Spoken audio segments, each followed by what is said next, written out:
Iran গতকাল অর্থাৎ ইরানের সময় রাত ৮টার মধ্যে হুমকি দিয়েছিল যুক্তরাষ্ট্রকে যে মধ্যপ্রাচ্যে অবস্থিত যতগুলো যুক্তরাষ্ট্রের টেক জায়ান্ট কোম্পানিগুলো আছে সেই কোম্পানিতে হামলা চালাবে ইরান।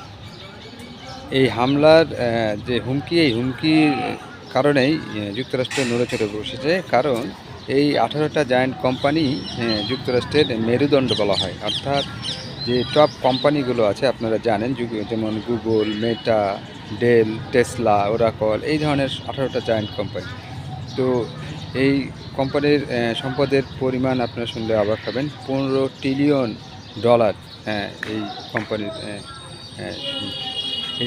এইখানে যদি হামলা চালায় তাদের মেরুদণ্ড একেবারে ভেঙে যাবে। তাই তারা এটা নিয়ে খুব চিন্তিত হয়ে আছে। তো এই সম্পর্কে আরও ভিডিও আমি দেব পুরোটি, তো আপনারা সঙ্গে থাকুন।